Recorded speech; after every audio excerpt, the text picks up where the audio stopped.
Hello, good afternoon. Thank you for toiling through the rain to get here. So the general theme of the whole class is imaginative understanding on the one hand, our imaginative understanding of each other, and on the other hand, scientific explanation. And these two ideas, that we can scientifically explain what's going on and that we can understand it imaginatively, really seem to collide when you think about freedom of the will. If you look on human beings scientifically, if you look at the engine beneath the skin, then human beings are machines. We are biological machines, and you should be able to explain and predict everything that we're going to do scientifically. But on the other hand, our imaginative understanding of each other seems to mean that we're free. We can do what we like. We're not constrained by physics to do just certain things. That's the simplest form of the collision between science and imaginative understanding. The science seems to say we're not free. Everything we do is determined. And on the other hand, our imaginative understanding of each other says that very often we're just doing what we like. On Monday, we'll look at A.J. Ayer's article, Freedom and Necessity. That's in the Chalmers collection, Ayer's Freedom and Necessity. That's what we'll look at on Monday. And that's a very good statement of that simple problem about freedom and scientific explanation. Today, though, we're going to carry on looking at Frankfurt's freedom of the will and the concept of a person, and what that says about the notion we have of freedom, what it takes for someone to be acting freely or willing freely. So there's no lecture on Friday, because I'm away on Friday. Do I mean Friday? Yes. And no office hours on Friday either, for the same reason. If you follow me. Then next week we just have that one lecture on Monday, and then no lectures on Wednesday or Friday on account of Thanksgiving. Okay? Okay, I'll remind you about that. But okay, so many of the people who've written about freedom seem to think that the key to understanding an ordinary picture of freedom is to get it that there are two kinds of desire, two kinds of intention you can have. And that's what the Frankfurt that we looked at last time is really setting out. The basic problem, really, everything in this class you can focus in terms of the bats. The problem with the bats is you can have a complete scientific understanding of the bat. You can explain and predict everything it does scientifically. But do bats have free will? The bit that's missed out there, the bit that's missed out of our understanding of the mind, when we say we can't get an imaginative understanding of the bat, that's the locus of free will. That's where you find people's freedom, in the bit that's missed out from our understanding of the bat. But everything to do with explaining and predicting the bat's behavior is already there at the scientific level.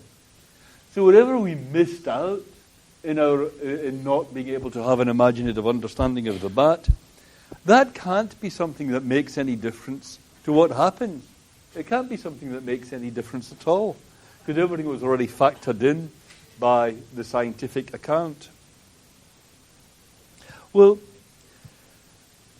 a natural reaction to that is to say, well, but still I have free will. My ordinary common sense tells me that I have free will. I intend to do something, and I do it. And I don't believe that Libet stuff. When I intend to do something and I do it, my intention causes me to do it. That's freedom. That's a perfectly natural common sense reaction to that. But if you say, if I intend to do something and then I do it, that's all freedom comes to, then the problem is, what about cases where we have people who are acting intentionally but not freely. And last time we looked at this case of the unwilling addict, someone who is, as we say, enslaved by the drug. They really don't want to take the drug. They are really trying to break out of it.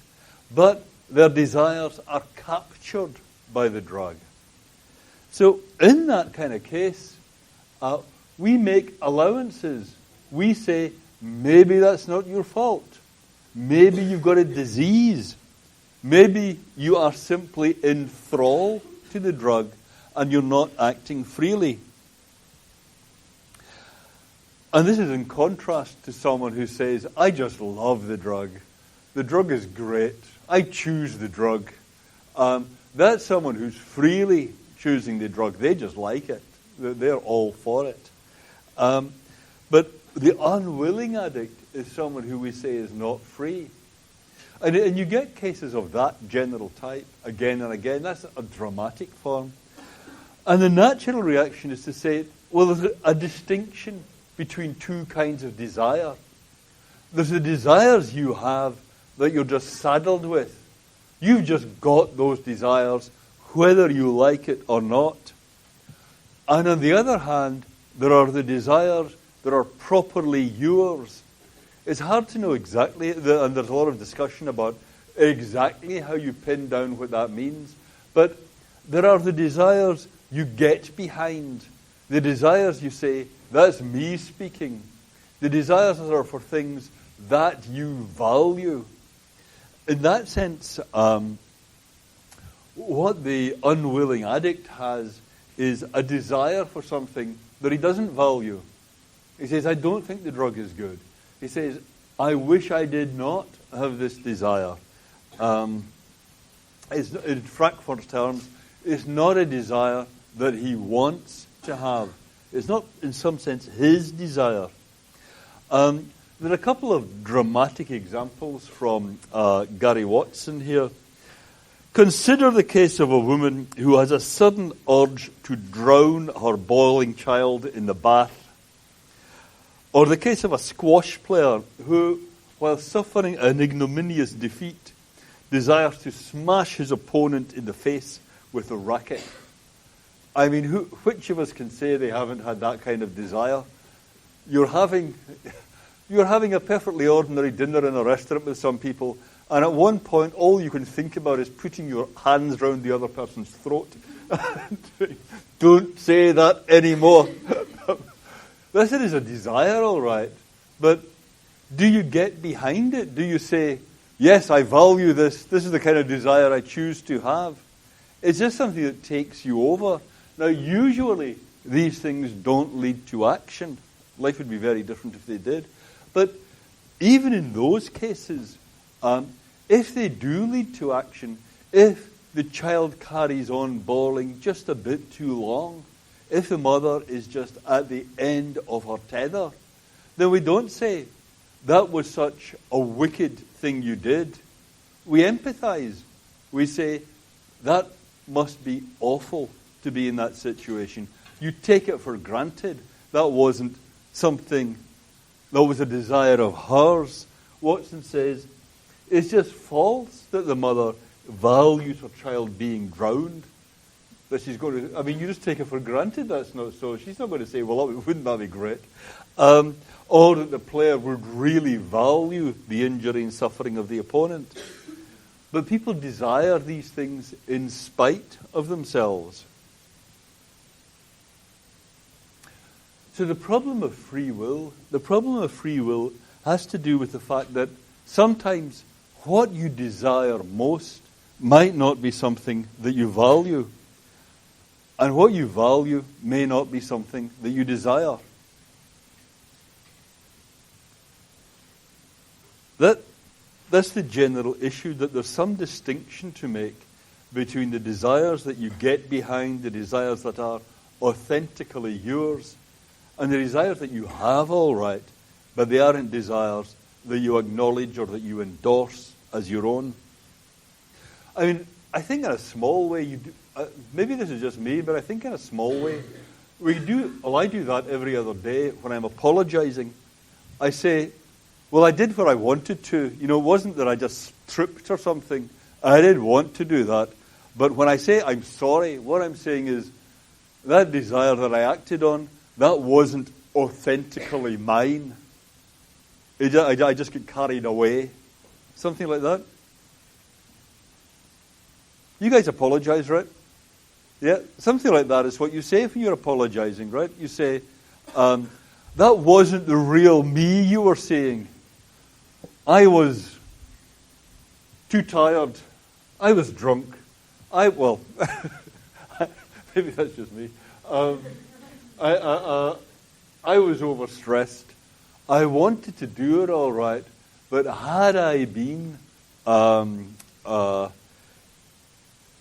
in full control of things, I wouldn't have done it. You ask to be excused for that reason. So I think in just a small way we use that distinction every day. Okay, so that's two types of desire and how that feeds into freedom. Though we say that was a limitation on your freedom. If you were acting on a desire and the desire wasn't one that was authentically yours. Okay? Plain as day? Okay, very good. But then, suppose we just use the word authentic for this. The desires that are authentically yours, the desires that, not just desires that you happen to have, but the ones that reflect the true you. And then loss of freedom is when you're getting these actions that are driven by desires that are not authentically yours. But what does it mean, authentic? How would you say, how can you tell which of your desires are authentic and which aren't?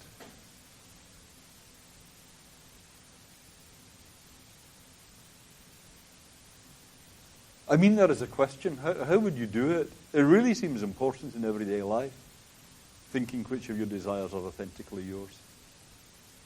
Do I really want this? But how do you tell? And it seems practically important just outside this class. It's something that just comes up in real life all the time.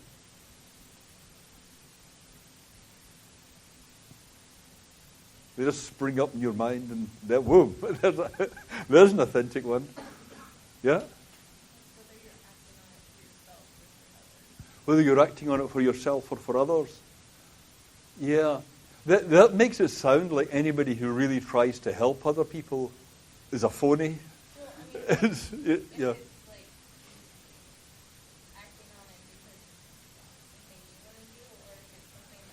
yeah. Yeah. No, that's great. No, I see that. If it's something that you're doing not because you originally had the desire, but because someone else is making you do it, is conforming you to their desires, something like that. Yeah. I mean, I think it is a problem though that sometimes you just want to do what other people want. Being anxious to please. Yeah, that can be authentically you. Yeah. But I see what you mean. Yeah. Anything else? Yep.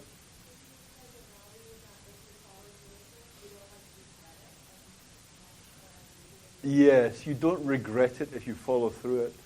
Yeah.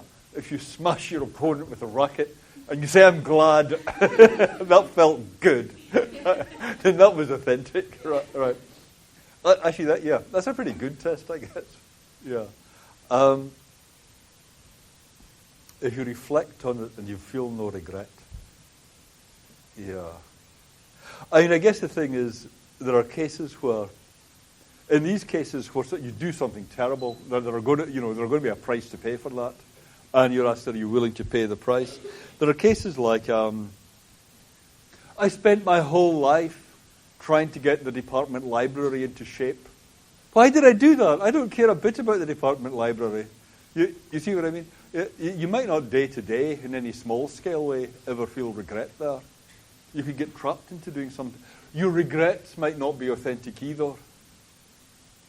Do you see what I mean? If you really get taken over by someone else, for example, you might only feel regret when they thought you should feel regret.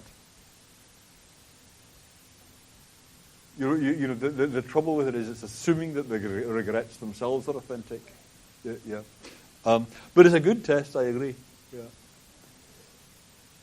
I mean, people in the literature say something like the desires I value, they're connected to what both of you are saying. The desires I value, the desires I ought to have. Or Frankfurt's formulation, the desires that you want to have.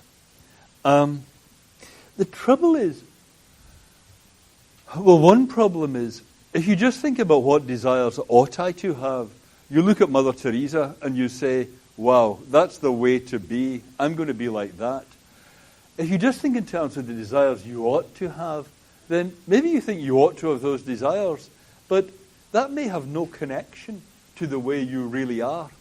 If you over-intellectualize that kind of exercise, if you just intellectually think in an abstract kind of way, what motivations ought I to have, and then try and conform yourself to that, that may leave you a million miles away from anything that you describe as an authentic motivation. You're kind of like the Great Gatsby or something like that. You're taking on a set of motivations off the peg, thinking these are what I ought to be driven by, and trying to hang them on yourself.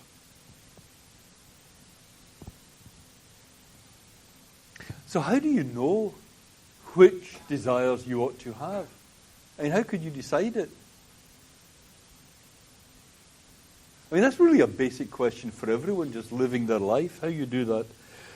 I mean, Frankfurt only considers the possibility that you might not have the first order desires you would like to have. That's the addict. That's anyone who's, say, vulnerable to attacks of rage that they do regret afterwards.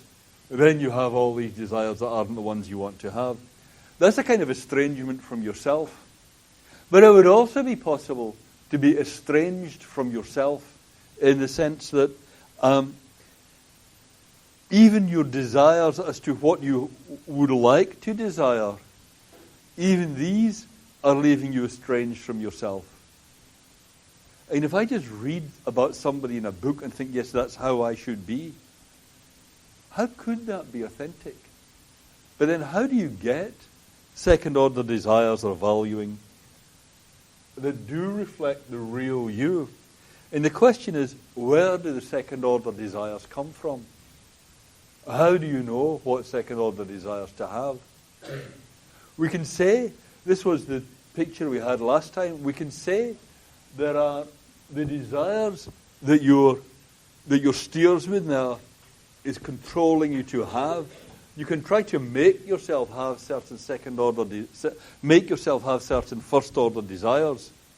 You steer your desires. That's freedom of will. But where does that come from?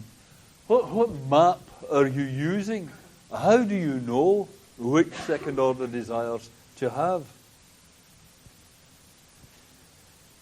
I mean, this is I was reading about John McCain as a prisoner of war and all that stuff. There's that case where you want to be courageous. That's maybe the defining characteristic of your life. You want to live courageously. You don't want to act out of fear. But then you're taken prisoner during a war and they beat it out of you. They force you to sign a confession. Now nobody says, surely nobody says, now we see the real John McCain. You were beaten for 3 weeks and you cracked and you signed that. Now we see the real you. You're not brave at all. We don't say that. We say, that wasn't you acting freely. That was you being forced to have desires that you didn't want to have. But suppose it went on. Suppose you were really reduced to a much more abject condition. Suppose they reduced you to the state where all you wanted in life was to please your captors. Then that would be like that last comment there, that someone else has completely taken charge of you. Even your second-order desires, how you're steering yourself, is completely in the grip of someone else. They're determining what desires you're going to desire to have. Would you then be acting of your own free will if you signed the confessions? I mean, that seems crazy. We can't say, well, if you've got a second order desire to have the desire, that's one of yours. So if you're acting of your own free will if you act from that desire. You see what I mean? That's the natural thing to say. The desires that you desire to have, they're the ones that represent your free will. Does that make sense? If you desire to have that desire, that's not like the addict, or not like the first scenario here. You've got a desire that you didn't desire to have. But then, if the thing goes on, so you desire to have this desire, that doesn't make this desire the desire to sign the confession or whatever. That doesn't make that something that's one of your authentic desires just because you wanted to have it. You see what I mean? Put up your hand if that makes perfect sense. I can't tell if I'm taking too long on this or I'm going at it too quickly. Put up your hand if that makes perfect sense. And if that doesn't quite make sense, can you articulate that puzzlement? So, when you think about the unwilling addict, right? You think, here's the addict who's got the desire for the drug.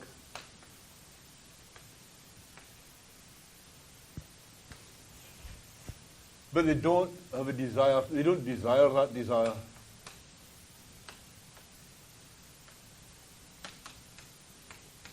They don't desire that desire. Right? So we say, that's not really your desire. We'll be sympathetic if you act from this desire.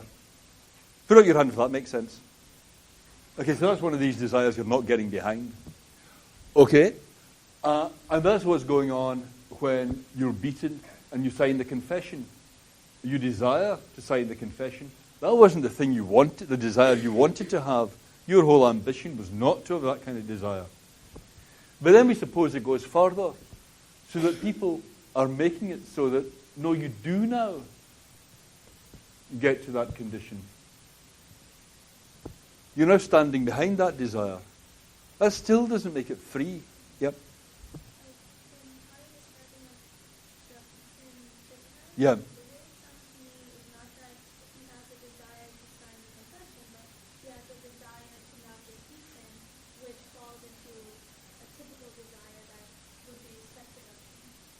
No, that's very good. I think that's right. But I'm thinking here of something more dramatic. Someone who's just arbitrarily treated so badly over such a long period of time that his main desire now is just to keep the commandant happy. Something like that, yeah. But something even more dramatic, something even worse, where you're just reduced to this condition of desiring to have the desires that will please your captors.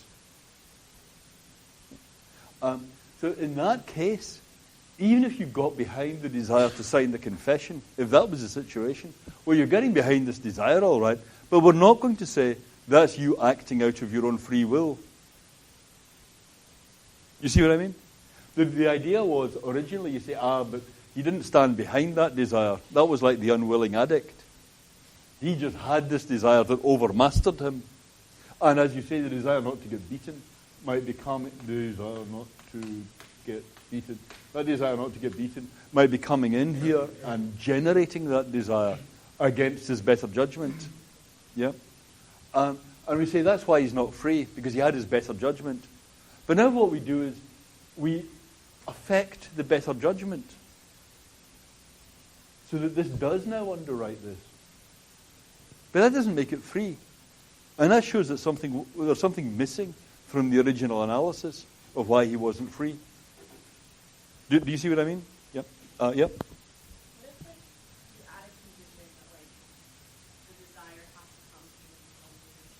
The desire has to come from your own volitions. Like, yes. You can't be tortured to the point of changing the desire, because then Perfect.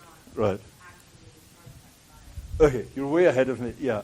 So the question is, where does this? When you say the desire, you mean this desire? Yeah. Yeah. So this desire has to come from your own volitions. Yeah. I think that's great. Something like that must be right. That's what you want to say. That wasn't the real the real person there that this was happening to. But how do you explain this? What are volitions?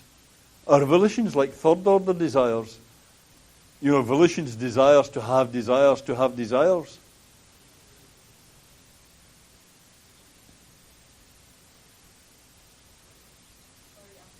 Yes. Well, I mean, the question. I think what you're saying is right, because in the prisoner case, these are desires to please the commandant. These aren't coming from you; they're coming from someone else. So what you said was they're coming from your own volitions, and I think something like that must be right. But the question is, what's that? What are these volitions? Are these desires to have desires to have desires? You see what I mean? Or what are they? Where do they come from? I don't understand why answering that is the crux of the argument. I don't understand that would be so important to figure out what they are and where they come from. If it's like something that's inherent and something that's going to drive. Something that's inherent, yeah. Well, I think it is important because when people say, I mean, people feel this really very deeply, I think, in real life. You think, look, my parents made me want to do this. My parents made me want to go into medicine. My parents made me want to go into philosophy. Very, very unusual parents. They just, in my heart, I didn't want this thing. Yeah, but they just made me do it. I've been living a lie. Yeah, people really feel that. Yeah. But then that's asking, where did these volitions come from? If that's the other way you could think of it is, my parents made me who I am.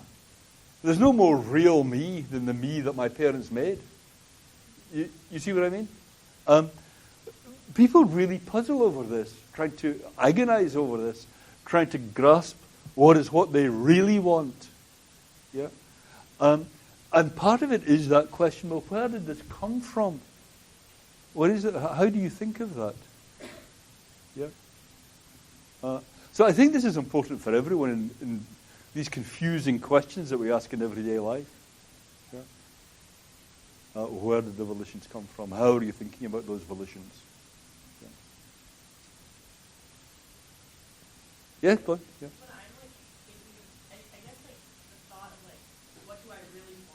Yeah. Different to me, like, how did I come to know what I wanted to want? Like, I yes. feel like that's the volition. Like, yeah. Answering the question of, like, how did I form this? Yes, and I yeah. don't ask myself that. I more ask, like, what is it that I want? What is it that I want? Yeah. Instead of, like, how did I come to want what yeah. I want? You know? But I think for many people, an earlier questioner said, was I manipulated into having this want, or was it authentically one of my own? That's a very natural way to put the question, is this what I really want? Was I manipulated into it or not? And that is a question about where it comes from. Yeah. So I think, in terms of Frankfurt's diagram here, we've got to have some understanding of, it's not just that you choose which of your first order desires are going to be effective. We've got to have something about where those choices are coming from, how they're being driven. At the end of a lecture last time, some people were making the point that, look, suppose that Libet's thing, remember Libet's thing that your desires, your intentions are prefaced by unconscious brain activity. And then we say, well, your brain is making you do all that stuff. Well, suppose it turns out your second order desires, I mean, it actually would be completely in the spirit of the Libet work to find out that, suppose this guy's task is to form some second-order desires. It's entirely possible that you would get results that show that the unconscious brain activity, the guy sitting at the back of the room with the meter on you, knows before you do which second-order desires you're going to form. And if that happens, then how could your brain's still in charge. You're still just being manipulated by your brain. Or if you got your second-order desires as a result of hypnosis, and you got a hypnotist that said, that told you, I want you to have desires like Mother Teresa's. Yeah. Then you'd go around having those second-order desires. I want my desires to be like Mother Teresa's. It wouldn't be authentically yours. So I think that question, where do these second-order desires come from? If you're going to get behind some of your desires and not others, where does that come from? That's really difficult and really important. Yeah. This is one of the best things I know of in this subject. Is a couple of paragraphs from Paul Stern explaining the views of Ernst Tugendhat. I don't know why. It just seems to me you need a German philosopher for this. But anyway, if you're asking where these second-order desires come from, Tugendhat's idea is that you've got to have a narrative of how your life is going. If you consider what's going on when you justify your life choices, when you explain why you got behind some desires and not others, you've got to set these decisions in a story, a narrative context in which your decisions appear intelligible, reasonable, practical responses to experience. You tell a story of your life, where you came from, where you're going. And it's within the context of that story you have as to how to live, how the story went in the past and how you want it to go in the future. It's in the context of a story like that you're getting behind some desires and not others makes sense. If you consider the formulations in terms of which we define our identities as agents, when you're asking the question who you are, they've got to be understood as ways of making sense of what you've done and what you intend to do. So you need a narrative life history. And that might well bring in the story of your family, your friends, your context, the culture, the community you belong to. So if you think of it like that, these valuings, these getting behind some desires, where are these volitions to have some desires that will come from? It's got to have something to do with a story that you want to tell about your own life.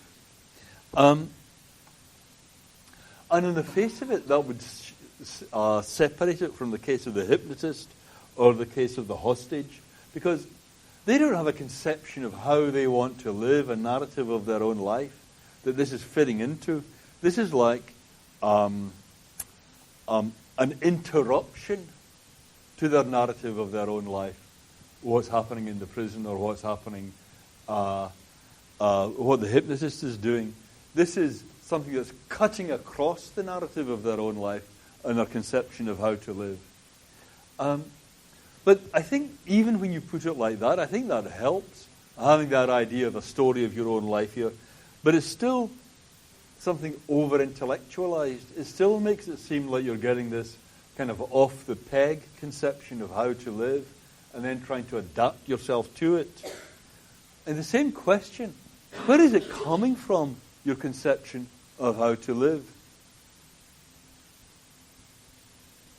So can you put up your hand if you think that notion of the story or the narrative of your life, do you think that helps? Put up your hand if you think that helps. 3, 4, okay. And if you think that doesn't help,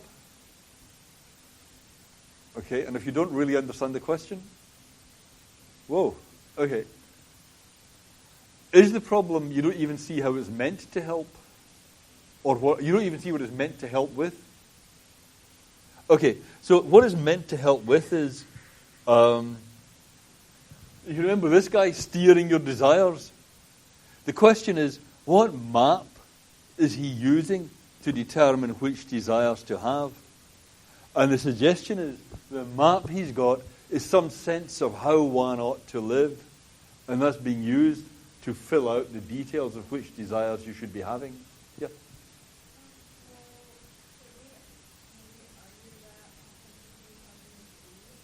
Authenticity comes in degrees. That must be true. Yeah, that must be right. Your desires are coming from like your background and how things have shaped you. Yes. And that's an influence that like you don't have control over. But from influences you can try to act on things. Yeah, you've got some looping around from yourself at different times. Yeah, you want your past self to be controlling your later self. Is it something like that? Is that what you mean? Yeah.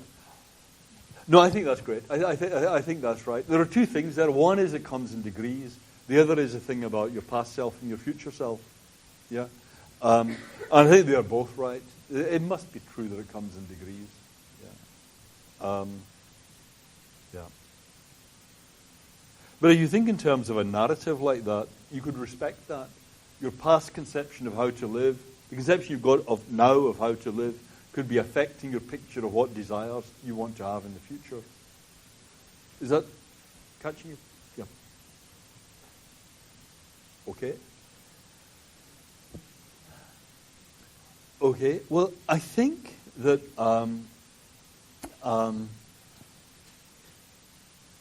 so far as I can see, a lot of what the issues here connect to what was going on when we talked about Laurie Paul's stuff about imaginative understanding and projection into your future life.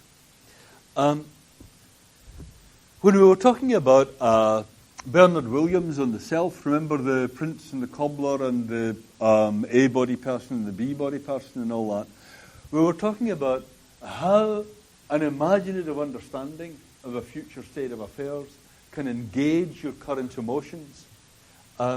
So if you think about, you're told there's going to be future pain and future serenity, and you wonder which one's going to be me. Is that me with the pain, or is that me with the serenity? Then when you imaginatively understand that pain, it depends whether you're thinking of it as you or thinking of it as someone else. It's not that you have any or very much control over this. Your emotions just get directly mobilized by imagining. If you imagine yourself suffering great pain, then what you're immediately feeling is fear. If you're imagining someone else suffering great pain, what you're feeling, what you're mobilized there can't be fear. It might be compassion, but it won't be fear. So when you projectively understand your future self, that just directly engages your current emotions. So you could think of it, you could think of what's going on when you're trying to determine what your future desires should be as a matter of imaginatively understanding your future preferences, imaginatively understanding what your future desires are, and reacting to them, having your emotions mobilized by that. When you imagine your future preferences, if you're thinking, well, this will be me in the future, simply wanting to please the commander, then that, I guess, is horrifying. You just immediately reject that. If you have some much more, imagine yourself in the future with some much more healthy preference structure, then you say, that's great. Now, that's not an intellectualized thing. That's your current emotions getting mobilized by your imaginative understanding. That's what's different about imaginative understanding than just scientifically looking at which preference structures make people happy.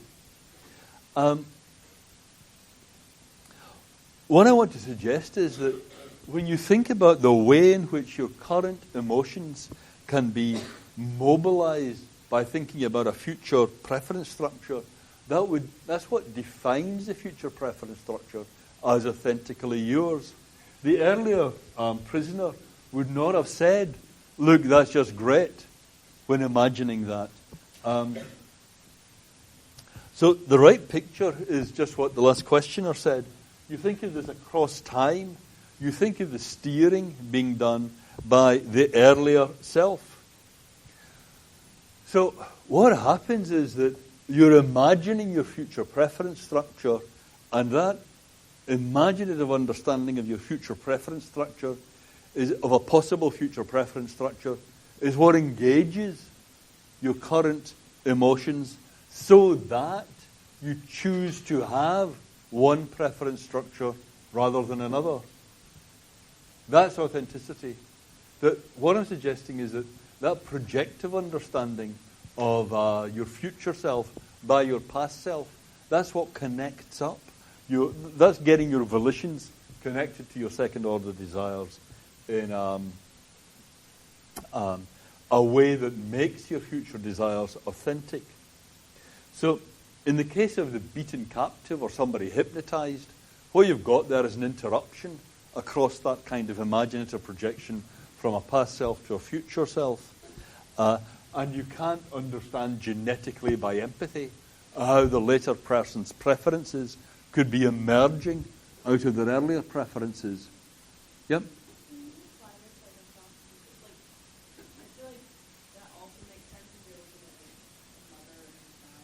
Yes. Oh, wow, okay, yeah. Yes. Yes. Yes. Okay, yeah, yeah. That is engaging her emotions, even though that's not like her. That's right. No, that's a really interesting case, and I guess in general it doesn't need to be children. I see that it's especially what's the word I want? High priority if it's children, but it's also true that just as with someone else's pain, your compassion can get engaged. So with someone else's preference structure, you could say, imagine being so anxious, or imagine being so apathetic, or whatever. Yeah, your emotions could be getting engaged by someone else's preference structure. But just as which emotions it is, in the case of pain, is different whether it's yours or someone else's. With preference structures, it will be different whether it's yours or someone else's. Yeah. I mean, the mother with the child, if you think about the mother with the child's preference structure, the mother might value selflessness, looking out for other people.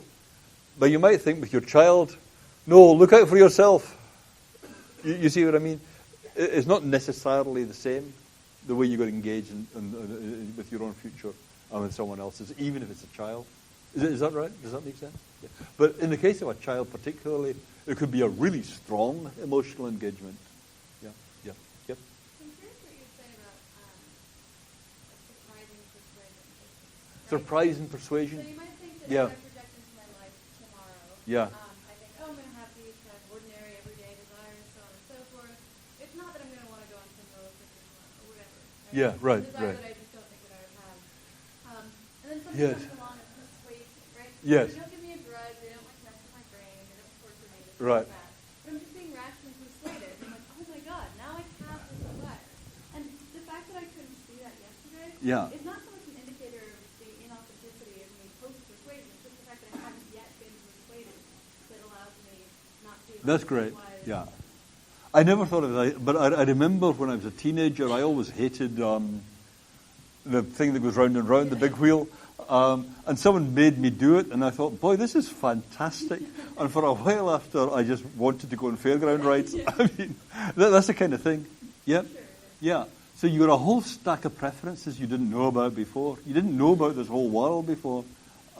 Yeah. These would be transformative experiences, right? I guess It would be like, it's like becoming a vampire. yeah, a little bit. Yeah. That you've now got all these fresh interests. Yeah. I think it might depend on how you describe the Uh-huh. case, right? You Yeah. describe it as having a fresh set of interests, or you can describe it as like discovering desires Oh, you already had. something that was latent in you all the time. But you can Yeah. also, I mean, it can also be really mundane. Yeah.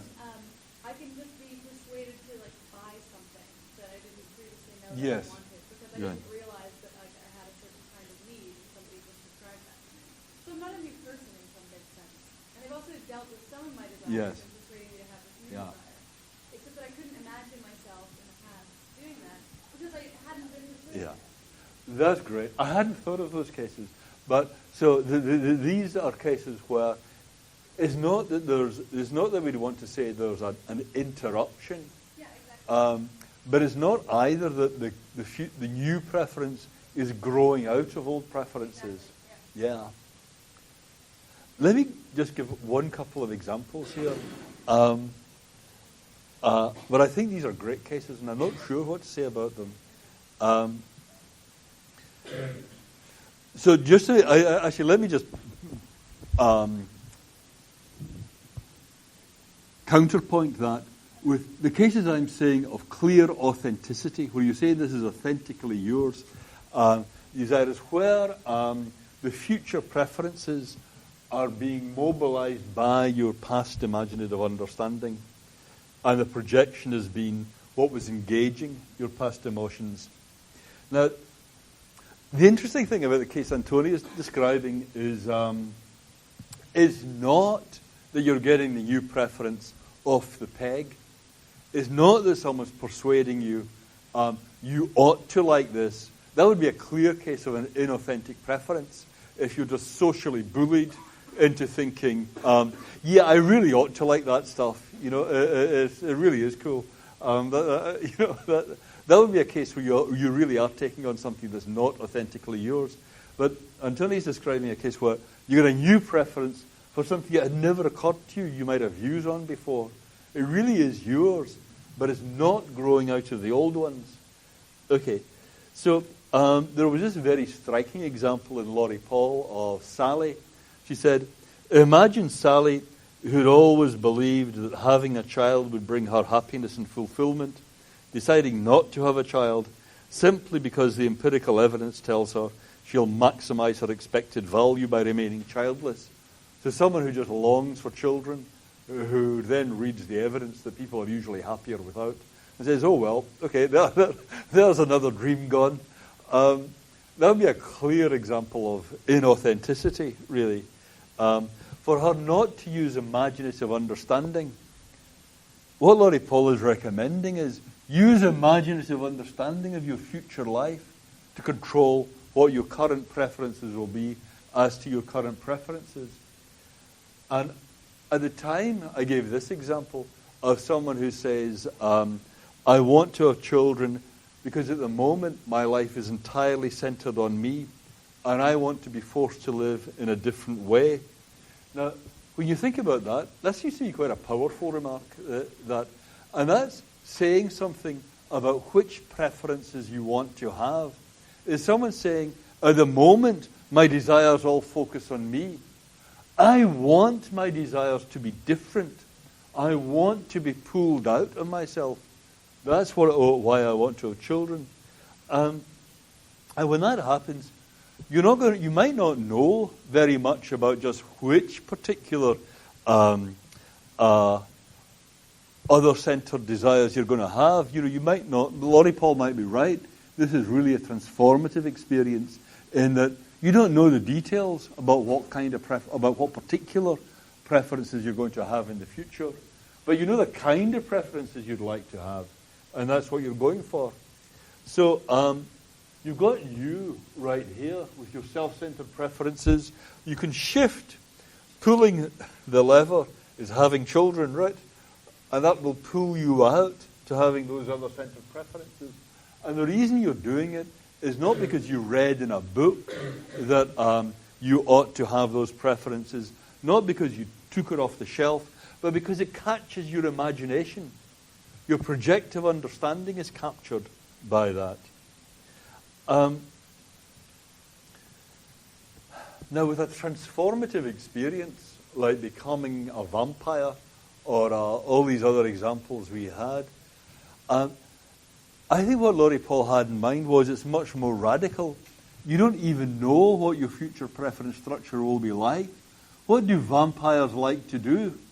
Well, you can't even really understand what they do until you're a vampire. That's the picture. Now, if that's right, then when you become a vampire, your preference structure is like Mary at that early stage, choosing to enter the world of colour. If she enters the world of colour, she's going to have a lot of preferences among the colours. She can't even conceive what they are right now. And that shift after the transformative experience is going to be an interruption. Now, the thing about Antonia's example is, I guess it makes sense if it's a local interruption. Isn't that right? You can have local interruptions. I guess this goes back to the thing about being a matter of degree. I guess if you've got, it's like a garden where you've got room for a couple of new plants in a spot, that's not transforming the whole garden. If you raise the whole thing to the ground and start again, yeah. But it's a matter of degree how much you have to do. So these transformative experiences, part of what's puzzling about them is that they seem to involve a lack of authenticity. You can't say that your preferences after the transformation are remaining faithful to the person you were before the transformation. So how can you really rationally choose to go in for that? And on that pleasing puzzle, we'll stop today. Okay, thank you guys, and see you on Monday.